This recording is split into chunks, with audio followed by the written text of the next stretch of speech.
Hi welcome back guys, मैं युवराज सिंह और आप लोग का अपने यूट्यूब चैनल में एक बार फिर स्वागत है दोस्तों। तो आइए चलिए, आज मैं आपको बहुत ही खास वीडियो लेके आया हूँ। बहुत रिक्वेस्ट था इस पर, इसलिए बनाया हूँ दोस्तों। आज मैं आपको बताने जा रहा हूँ present continuous tense vs present perfect tense. तो इन दोनों टेंसों में सब कंफ्यूज होकर रह जाते हैं और एग्जाम में भी क्वेश्चन गलत करके आ जाते हैं। तो आइए इसी का आज हम एक्सप्लेन करने जा रहे हैं दोस्तों। तो कुछ ऐसे वाक्य हैं, सब लोग कंफ्यूज होते हैं कि प्रेजेंट कंटिन्यूअस में करें कि प्रेजेंट परफेक्ट में करें, इसमें उनका गलत हो जाता है। तो प्रेजेंट कंटिन्यूअस टेंस को हिंदी में कहते हैं पूर्व वर्तमान काल और प्रेजेंट परफेक्ट टेंस को कहते हैं पूर्व वर्तमान काल, वीएस वाइस वर्सा। तो आइए दोनों पहले फर्क समझते हैं। तो प्रेजेंट कंटिन्यूअस टेंस होता है क्या दोस्तों? तो प्रेजेंट कंटिन्यूअस टेंस होता है, जो प्रेजेंट कंटिन्यूअस टेंस अब क्या होता है, work is going on at the time of speaking is called present continuous tense. ठीक है, मतलब कि जब आप बोल रहे हो उस समय अगर कोई कार्य हो रहा है, काम हो रहा है, तो कौन सा टेंस होगा? प्रेजेंट कंटिन्यूअस टेंस होगा गाइस। ठीक है, तो प्रेजेंट कंटिन्यूअस क्या हो गया? Work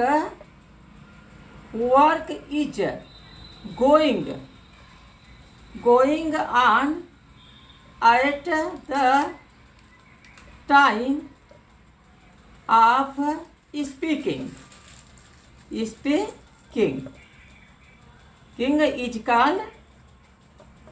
is called present continuous tense. ठीक है गाइज, मतलब बोलते समय अगर काम हो रहा है तो कौन सा टेंस है?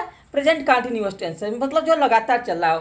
तो प्रेजेंट कंटिन्यूअस टेंस का मतलब हुआ कि जैसे मान लीजिए हम यहाँ पर हैं, यहाँ पर हम स्पीक कर रहे हैं, यहाँ पर ठीक है, स्पीक कर रहे हैं और कोई कार्य जो है यहाँ से शुरू हुआ है और ये अभी आगे तक हो रहा है। ठीक है गाइज, मान लो यहाँ तक हो रहा है अभी, तो आगे जाकर तो कभी न कभी ख़त्म हो ही जाएगा। तो मतलब यहाँ स्पीक कर रहे हैं, उस समय काम चालू है और यहाँ से हो रहा है, यहाँ आकर ख़त्म हो रहा है। यहाँ पर स्टार्ट हुआ है काम और यहाँ कुछ देर बाद क्या हो गया, फिनिश हो जाएगा। तो ये कौन सा टेंस हुआ? प्रेजेंट कंटिन्यूअस टेंस हुआ गाइस। ठीक है, और प्रेजेंट परफेक्ट क्या होता है दोस्तों? प्रेजेंट परफेक्ट टेंस जो है पूर्व वर्तमान काल क्या हुआ, मतलब कि जब कोई कार्य पूर्ण रूप से क्या हो जाए, समाप्त हो जाए, eight the time of speaking. तो मतलब when work is finished at the time of speaking। ठीक है गाइस, मतलब बोलते समय जो काम हमारा हो रहा है क्या हो गया, हो फिनिश हो गया, खत्म हो चुका है, ओवर हो चुका है और कुछ देर पहले चालू हुआ है, तो क्या हो गया आपका? प्रेजेंट परफेक्ट टेंस हो जाएगा, पूर्व वर्तमान काल हो गया। जैसे मान लीजिए यहाँ पर हम बोल रहे हैं और यहाँ से काम क्या हुआ, स्टार्ट हो गया। ठीक है गाइस, यहाँ से काम हमारा स्टार्ट हुआ है और यहाँ आकर के बोलते समय यहाँ पर भी क्या हो गया, फिनिश हो गया। आगे काम जो है नहीं चला, यहीं पर ख़त्म हो गया। तो ये कौन सा टेंस हो गया? प्रेजेंट परफेक्ट टेंस हो गया। तो आइए इसकी पहचान दोस्तों बता देते हैं। जो आपका प्रेजेंट कंटिन्यूअस टेंस होता है, इसकी पहचान क्या है? रहा है,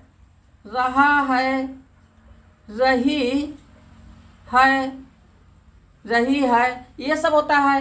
या है, ई है, ये सब भी आते हैं, लेकिन इसी में सब कंफ्यूज होते हैं। और इसकी पहचान क्या है? ये भी होता है क्या? चुका है, चुकी है, ई है, ये सभी हमारा प्रेजेंट परफेक्ट टेंस में आता है। तो अब आइए इसके ऊपर ट्रांसलेशन कुछ देख करके मैं आपको बताता हूँ कि कौन सा टेंस है। चलिए दोस्तों, कुछ सेंटेंस लाए गए हूँ आपके लिए और इसमें आप बताइए कौन किस टेंस में इसका ट्रांसलेट किया जाएगा, कौन सा टेंस है। यहाँ कंफ्यूज करने वाले सेंटेंस बन गए। इसी तरह से एग्जाम में आपको देखिए फंसा देता है। जैसे दे दिया है कि मेरा दोस्त सोया है, तो अभी आपके घर कोई आ गया पूछने, भाई तुम्हारा दोस्त कहाँ है? तो क्या कहोगे कि मेरा दोस्त सोया है। तो मतलब eight the time of speaking your friend is sleeping, मतलब आपका दोस्त जो है बात करते समय तो सो रहा है, काम तो कर रहा है ना सोने का। तो वो जब काम कंटिन्यू चल रहा है तो उसको किस टेंस में अनुवाद करेंगे? हाँ, प्रेजेंट कंटिन्यूअस टेंस में करेंगे। तो इसका क्या हो जाएगा? My friend, FRIEND, my friend. ये क्वेश्चन में इसमें सहायक क्रिया क्या लगेगी? इज लगेगी। My friend is sleeping. इस तरह से हो जाएगा, माई फ्रेंड इज स्लीपिंग। अब ये क्या है हमारा, यही इसका क्या है दोस्तों, ये करेक्ट है। लेकिन कुछ लोग जो है इसका परफेक्ट समझ के करते हैं क्योंकि अंत में या है ई है आया है, ये भी परफेक्ट में मास्टर लिखवाते हैं आपके कि अगर किसी वाक्य में या है ई है आया है तो वो आपका परफेक्ट होता है। तो कुछ लोग इस तरह से बोल देते हैं, माई फ्रेंड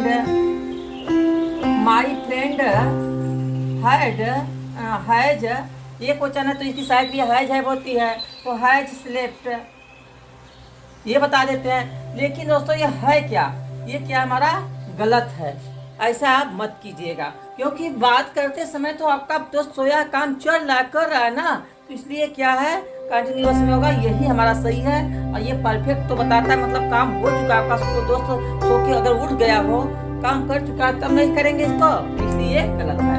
अब आइए ये देखिए क्या है, वह एक पत्र लिख रहा है, वो मतलब लिख रहा है बात करते समय eight the time of speaking work is going on, तो काम तो जारी है यहाँ पर, तो इसका क्या हो जाएगा, ही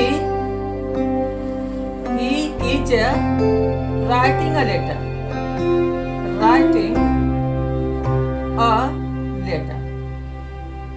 ये तो रहा रही है प्रेजेंट कंटिन्यूअस का पहचान भी है, सिंपल है ही, तो इसका परफेक्ट जो आपका बनेगा नहीं, छोड़ देते हैं इसको। आइए एक और देखते हैं, वह एक पत्र लिखी है, हमने खा है की है चुका है चुकी है, तो ये आपका परफेक्ट होता है।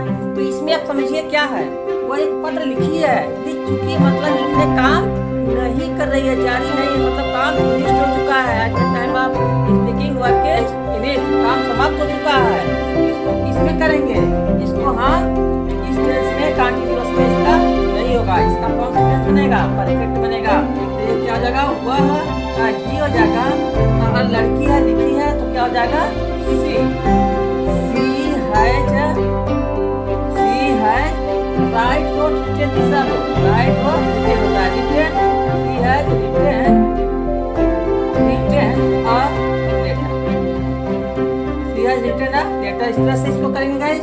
आइए एक और देखते हैं, वह नदी के किनारे खड़ा है, मतलब बात करते समय बात कर रहे हो किसी से, कोई पूछा कि वो कहाँ है तो आप कह रहे हो नदी किनारे खड़ा है, वह बस स्टॉप पे खड़ा है, वह घर पर छत पर खड़ा है, वहाँ पर बैठा है, तो काम तो जारी है टाइम बात करते समय, तो जब काम जारी है लगातार हो रहा है, तो इसको हम किस टेंस में करेंगे दोस्तों, कंटीन्यूअस टेंस में करेंगे।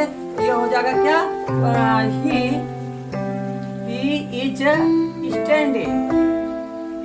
Standing at the bank of river, at the bank of river, यही इसका क्या है सही होगा। लेकिन परफेक्ट समझ के कुछ लोग कर देंगे, भैया खड़ा है ये सब रहा है, ये आया तो परफेक्ट होगा, तो परफेक्ट में करेंगे तो क्या हो जाएगा, इसका परफेक्ट नहीं बनेगा, गलत होगा। अगर है या है लगा के करोगे तो ये क्या हो जाएगा, गलत हो गया, इसका यही होगा कंटिन्यूअस टेंस में दोस्तों। तो इस तरह से आप काम को पहचान को मत देखिए, रहा है रही है चुका है चुकी है को नहीं देखना है आपको उसका सेंस देखना है, कॉन्सेप्ट दिखना है, बिकॉज कॉन्सेप्ट इज पावर, उसकी मीनिंग समझनी है कि क्या काम अभी जारी है, चल रहा है, हो रहा है कि ख़त्म हो चुका है, उसके आधार पे आपको अनुवाद करना है, न कि पहचान के अनुवाद आधार पर। ठीक है गाइस, तो आज के लिए बस इतना बहुत है, अगली वीडियो में कुछ नया लेकर मिलते हैं दोस्तों। और आपसे रिक्वेस्ट है, अभी चैनल में नए हो, सब्सक्राइब नहीं किए हो तो ऐसा रोजाना ट्रिक पाने के लिए अभी मेरे करियर पॉइंट को सब्सक्राइब करके बगल में बेल आइकन आएगा उसको दबा दीजिए, ताकि रोजाना की नोटिफिकेशन आपको फ्री में मिल सके, हमारी वीडियो देख सके। अगर ट्रिक आपको पसंद आए हैं तो एक लाइक दीजिए और उसके बाद अपने दोस्तों में शेयर कर दीजिए, और इतना शेयर कीजिए सबको दूर दूर तक पहुँच जाए, क्योंकि ऐसी ट्रिक आपको और किसी के चैनल में आपको नहीं मिलेगी दोस्तों। तो keep on watching my video, thanks for watching video. अगली वीडियो में कुछ नया लेकर मिलते हैं, तब तक take care, see you, bye bye and have a nice.